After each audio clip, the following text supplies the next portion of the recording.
శ్రీ గురుభ్యో నమః. ఈ సంవత్సరం ప్రధానంగా 2 గ్రహణాలు మన భారతదేశంలో గోచరిస్తూ వస్తున్నాయి.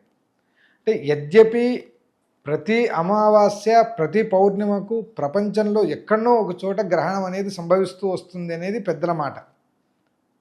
కానీ ఎప్పుడైతే గ్రహణము మనమున్న ప్రాంతంలో గోచరిస్తుందో, కంటికి కనపడుతుందో, అప్పుడు మాత్రమే దాన్ని ఆచరణ అనేది చేస్తూ రావాలి.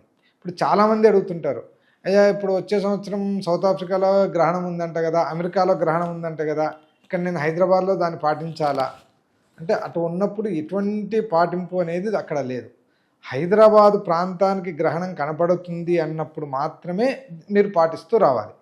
ఈ విశ్వావసనామ సంవత్సరంలో భాద్రపద శుక్ల పౌర్ణిమ అంటే 7/9/2025 రోజున శతభిష నక్షత్రంలో మనకు గ్రహణం అనేది చంద్రగ్రహణం ఏర్పడుతూ వస్తుంది. ఆ సంవత్సరం ఆ నెలలో మనం ఆ గ్రహణాన్ని పాటిస్తూ రావాలి ఆ రోజు మాత్రం. అదేవిధంగా గ్రస్తోదయ చంద్రగ్రహణం కూడా ఒకటి ఉన్నది.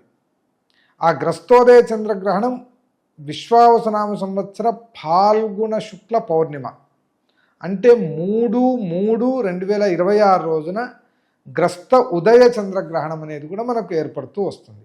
ఈ 2 గ్రహణాలు మాత్రమే పాటించాలి. మిగిలినటువంటి గ్రహణాలు ఏమన్నా మధ్యలో కనిపిస్తున్నాయి, అమెరికాలో వచ్చినాయి, రష్యాలో వచ్చినాయంటే వాటిని మన తెలుగు రాష్ట్రాల్లో ఎక్కడ కూడా వాటి గురించి మనం పట్టించుకోవాల్సిన అవసరం లేదు. మన భారతదేశంలో వాటి గురించి పట్టించుకోవాల్సిన అవసరం లేదు.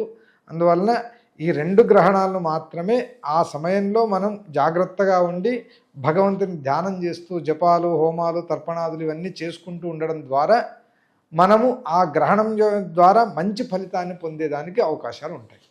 ముందుగా మేషరాశి వారి యొక్క ఫలితాలు మనం చెప్పుకోవాలి అంటే, ఈ సంవత్సరం ఉగాది నుంచి వీళ్లకు 7.5 అంటే ఏళ్ల నాటి యొక్క శని ప్రభావం ప్రారంభమవుతూ ఉన్నది. దాంట్లో కూడా ముందుగా మే 14వ తారీఖు వరకు గురువు ధనస్థానంలో ఉన్నందువలన మంచి ధనలాభము, మనస్సౌఖ్యము, కీర్తి ప్రతిష్టలు ఇవన్నీ కూడా కలుగుతూ వస్తాయి.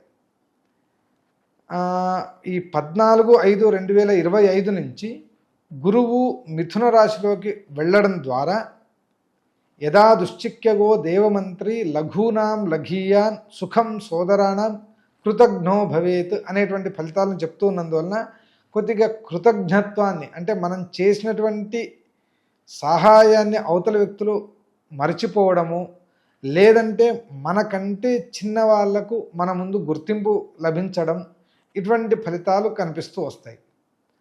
అందువలన కొద్దిగా ఈ సంవత్సరం అంతా కూడా జాగ్రత్తగా ఉండాలి. అంటే మే తర్వాత నుంచి ఈ సంవత్సర అంత్యం వరకు కూడా చాలా జాగ్రత్తగా ఉండాలి. గురువు 3వ ఇంట్లో ఉంటాడు. అదేవిధంగా ఏళ్ళనాటి ప్రభావము ఒకటి మనకు స్టార్ట్ అవుతూ వస్తున్నందువలన విశేషంగా ఈశ్వరారాధన చేస్తూ రావడం ద్వారా ఈ సంవత్సరం మనకు వచ్చేటువంటి చెడు ఫలితాల నుంచి మనం బయటపడేదానికి అవకాశాలు ఉంటాయి.